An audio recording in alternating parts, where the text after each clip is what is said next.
Magandang araw po sa inyong lahat. Ngayon po ay second reading of the day. Medyo nabitin po ako kanina, so I would like to see a lot more po, no, from the situation a while ago. Medyo intense, parang nagbabasa ako ng cards on a Tuesday afternoon. The devil, no? So, ayan, panay kalaswaan lang ang mga pinagkagagawa nila. Ang relationship nila is just based on lust and mga needs, no? Hindi po ito,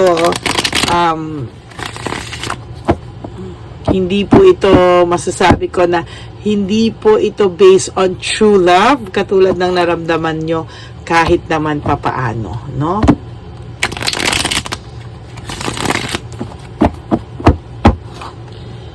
Okay, pili na po tayo ng 10, no? Bago po yan, gusto ko pong sabihin sa inyo na wag po kayong malulungkot kung ano man po ang ating makikita. I'm sorry po kung nadala ako kanina, pero ayan, ano? Okay. Aanuhan ko lang po ng energy.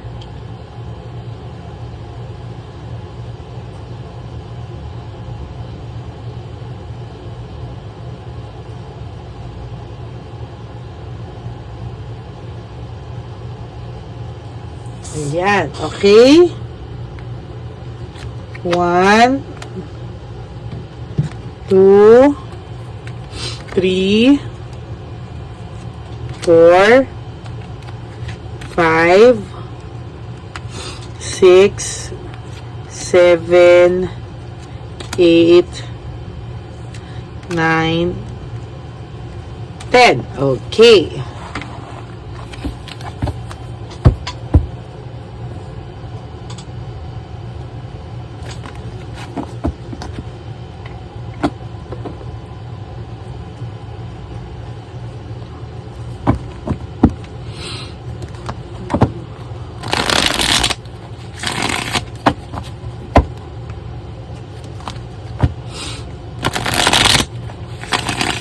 Pili po tayo dito ng 10. Again, wag nyo po itong i-skip, no? I-feel nyo po na nasa harapan ko kayo at hinuhulaan ko kayo. 1, 2, 3, 4, 5, 6, 7, 8, 9, and 10. Okay.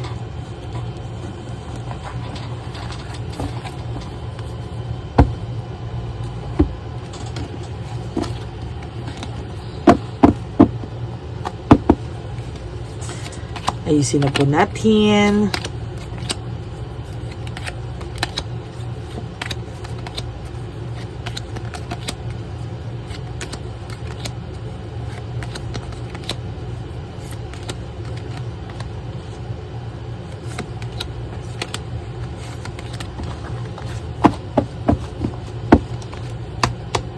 Go. Okay, so sunod-sunod po talaga ang nangyayari sa kanya, no? May mga nilalapitan po itong mga kaibigan or nilalapitan po itong mga tao na hinihinga niya ng tulong, but they are rejecting this person. Searching for purpose. Sunod-sunod, nagtatanong po siya kung ano ang pwedeng mangyari sa kanya sa future. Ano daw ba nag-aantay sa kanya kung sa ganitong sitwasyon ang nangyayari sa kanya. Kasi sa totoo lang po, sunod-sunod po yung karma na nararanasan niya lately. Kaya nga kanina sa first reading, no, nainis ako dahil parang sa'yo niya po sinisisi, sa'yo niya po sinisisi yung karma niya, no? So, naniniwala po ako kasi very recent, simula lang naman po na naghiwalay kayo, tsaka lang naman daw po siya nagkaganon-ganon. Kasi sa totoo lang po, nung time mo po, napakasaya po niya, no? Naging masaya po kayo, naging maayos po kayo, but then, nung nawala po siya, ang dami na pong unresolved issues sa buhay niya. Meaning, sunod-sunod po ang karma na nararanasan ng person mo. No, ang dami niyang unresolved issues, karma na nagke-create sa kanya ng emotional baggage, no? Ng emotional baggage. Okay, bigyan muna natin ng title. Ay, nako, pagsensyahan nyo na po. At intense ang araw na to. Siguro po, dahil masama yung pakiramdam ko, na-miss ko din po kayo talaga dahil hindi ako nakapag-reading kagabi. Kaya kuhang-kuha ko yung mga energy nyo kasi kahit 3 na po yung nilabas ko kahapon, I feel that you still miss me last night. Sunod-sunod ang karma at problema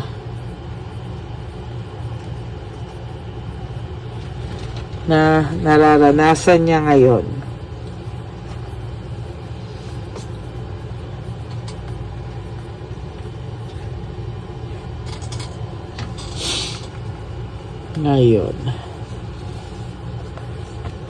Okay, so sunod-sunod po talaga ang karma na nararanasan niya sa ngayon.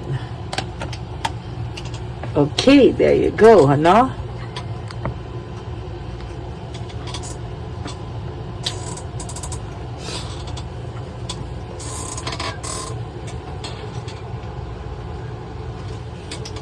Okay, there you go, oh. Okay, saglit lang po ha.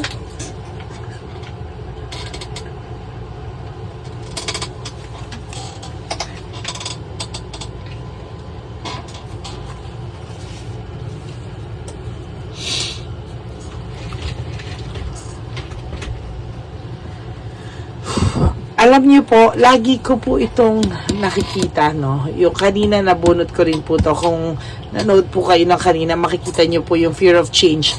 Ito po yung sinasabi ko sa inyo. Since Monday, okay, today is Wednesday. Since Monday, lagi ko po itong nabubunot. Itong fear of change. For whatever reasons, nabubunot ko siya lagi. Meaning, may takot po talaga ang person nyo, no? May takot po talaga yung person nyo na magbago ang sitwasyon niya ng sobra-sobra. At ngayon po na nakakaharana siya ng karma at problema, lalo po siyang natatakot. Kaya po, ikaw po yung naiisip niya kasi sa'yo lang po siya guilty na siya po yung may ginawa sa yung kasalanan. Somehow, yes, sinasagot niyo ako ngayon na may pagkapraning siya or ano siya, no? Kasalanan niya yan, ganyan. Yes, totoo po yun. But he has fear of change, fear of growing old, fear of parang ayaw niya pong magtumanda, no? Ayaw niya pong maramdaman na papunta na siya sa stage ng wala na siya sa kalendaryo, para something like that. Takot na takot po itong tumanda, itong person nyo. He has fears of growing old, dying, parang lalo na yung mga near pa retirement na, no? Takot na takot po sila, no? Oh my God! On a Wednesday talaga, sobrang lakas. Again, fear of change. Ina-avoid niya po kasi yung pagtanda, no? Ang feeling niya po kasi dahil matagal na kayo, or natatakot po siya na parang naging stagnant kasi yung samahan niyo, no? Nagkaroon na bored siya, gusto niya ng bagong feeling, gusto niya yung feeling ng in love and everything. So, there's fear of change. Talagang meron ako nakikitang takot oh. May takot talaga akong nararamdaman dito. Sobrang fear, no? At sa sobrang fear niya, nagawa niya yun sa'yo dahil gusto niya talagang oh. Oh my God. Ayan, no? Gusto niya po talagang maramdaman mo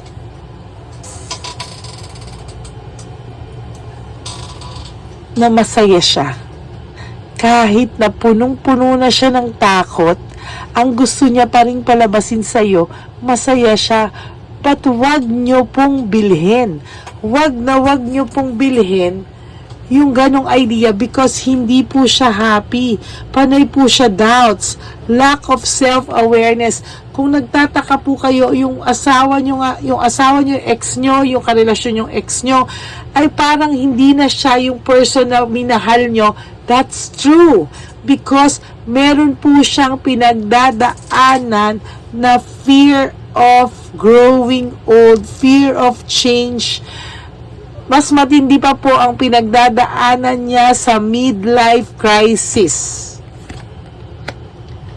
Ayan o, yung responsibility and burden, talaga pong punong-puno po ito ng karma. Sunod-sunod po ang problema, ang karma, ang fears, ang loneliness. Hindi ko na po ma-explain sa inyo how deep yung nararamdaman niya. Pero kung makikita niyo siya sa social media, parang ang saya-saya niya pa. But the truth is, no. Hindi po siya ganon masaya. As a matter of fact, ito po ang karma niya. This is disaster. My sisters and my brothers and sisters, this is disaster. Ayan, no? Broken pride, shattered dreams, lahat po ng kamalasan ay, ayan, no? Diba po? Sige. Sige po talaga. Yan po talaga ang nangyayari sa kanya. As of the moment, sige lang siya ng sige. No? Sa lahat na parang okay. But the truth is, he is not okay. Hindi po okay ang kanyang pakiramdam. As a matter of fact, disaster po talaga ang pakiramdam ng person nyo.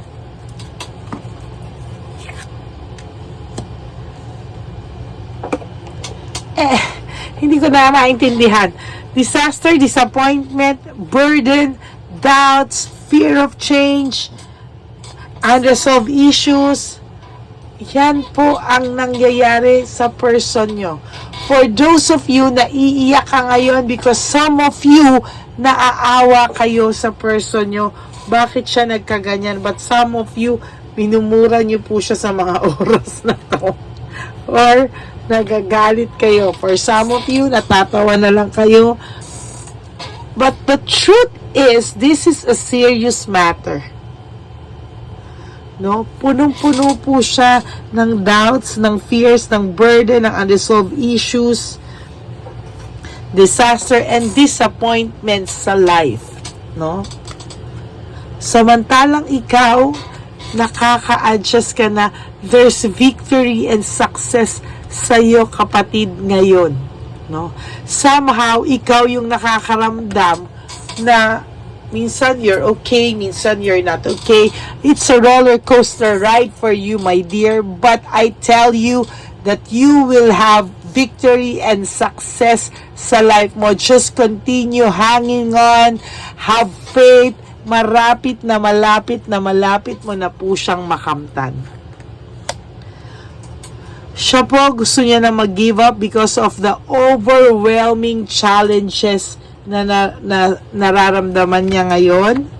There's willpower, desire, and manifestation. Talagang lahat ginagawa niya to manifest na mapabuti na magkaroon siya ng blessings. But hindi po mailap po sa kanya ang blessings. While you have satisfaction for those of you na tanggap nyo na yung mga blessings nyo, but yung iba po, you are still waiting for the blessings, no? Oh my God! There's fear of change again. Fear of change, magkatabi pa. And there's another one, fear of change and playing safe. Meaning, dahil po sa takot niya ngayon, ayaw niya pong ramdamin yung guilt, ayaw niya pong ramdamin yung resentment, so nagpe-play safe lang po siya, no? Nagpapaka-safe lang po siya, to be honest with you. Calm, comfort, and compassion, ito po ay, ikaw po ay pinipilit mo ng maging kalmado. Sa totoo lang po, may times na naiiyak ka, but pag after mong umiyak, you are okay again, nilalabas mo lang po. Pero yung iba po sa inyo ay hindi na, galit na po yung nararamdaman ng iba sa inyo at hindi na po pagmamahal. No? Kasi sabi ko lang, anger na. Napalitan na. Kumbaga sa moving on stage, nasa anger stage na po ang iba sa inyo. Wala na po sa denial stage. No, you have to free yourself from this kind of situation. You have to have self-acceptance. I-accept mo po na nangyari po ito sa'yo. I-accept mo lang po, no? Pero the truth is, magiging okay ka din po sooner or later. There's teamwork and collaboration. Marami pong nagmamahal sa iyong kasamahan mo, kaibigan mo, pamilya mo. Huwag ka pong mag-alala. Hindi po ikaw mag-iisa. And for your last card, ayan, nagkamali po siya ng paghusga sa iyo. Ikaw po yung hinuhusgahan niya. Ikaw po yung binibintang niya sa mga bagay-bagay na nangyayari sa kanya ngayon.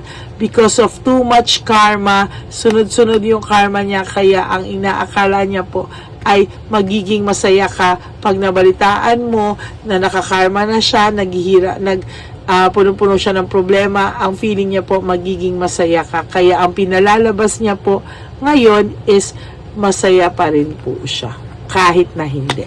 Okay? That's your card. Tingnan po natin ang Lover Oracle mo for today.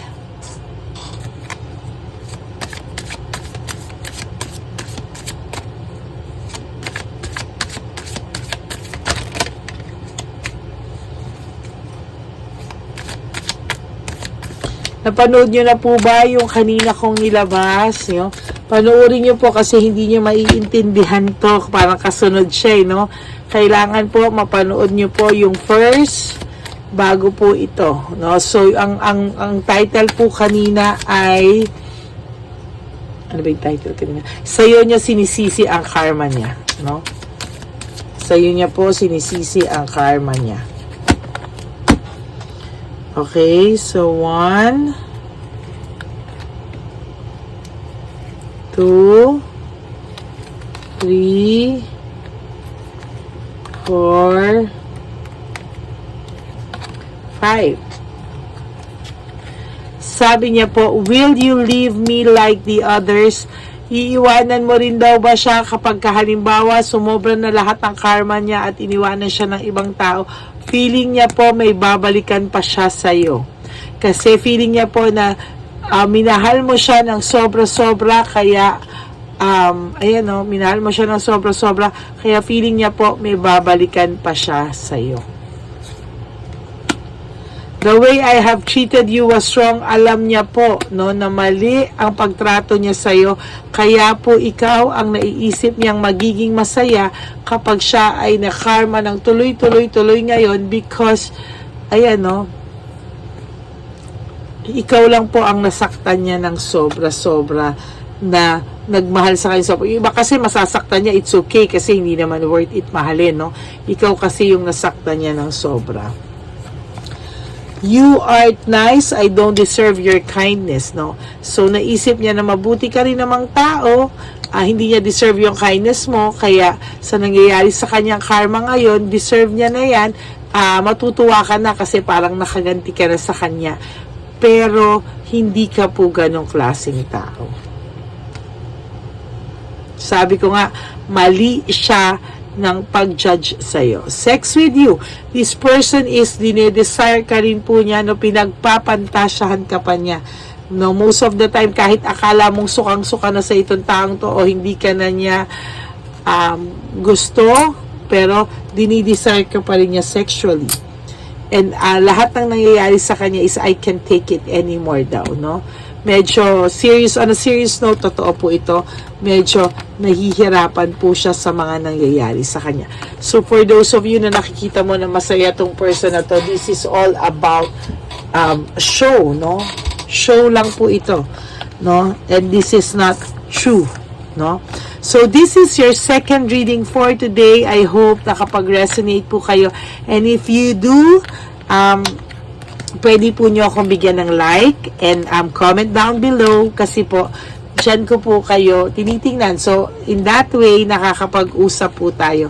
Hindi man po ako nakakapag-like sa inyo, but I promise that I am reading all your comments, no? Kaya nga po, minsan nalalaman ko yung iba galit, yung iba, ano pa rin, no? Pero sa totoo lang po, to be honest with you, ang saya-saya po ng puso ko pag nakakakita po ako ng comments nyo. Okay? And for those of you na hindi pa po nag-subscribe, please do subscribe. Tulungan nyo po tayong maka 10,000 subscribers. And then after that, 20,000, 30,000. Tulungan nyo po akong maka-reach ng maraming subscribers para marami pa po tayong subscribers na matulungan. Okay? Ingat lang po kayo sa scam and ingat din po kayo sa mga nagpapanggap, no? Isa lang po ang aking official and legit account sa FB, yan po ang Lady Lee Elena. Nasa dulo po yan ng video natin palagi, no? For those of you din po who wants to have a private reading with me, you can message me po at Lady Lee Elena, no? Yun po, no? You can ninyo po ako sa Lady Lee Elena, no? At doon po talaga tayo ako hiniram ko po itong I watch ng aking pamangkin dahil sa mga ECG and lahat-lahat, no? So ayun. So yun lang po. Maraming pong salamat sa inyong lahat, no? And to all my Lady Elena friends, family, and subscribers, I love you all from the bottom of my heart. Now, thank you so much. God bless you. Life is short. Don't make it shorter, everyone, by stressing yourself from all the heartaches and pains. Kapit lang po, let go and let God write your life and love story. I love you all. I will be back mamaya po. For those of you who wants to give me a super thanks, I would really appreciate that. Maraming salamat po. Bye!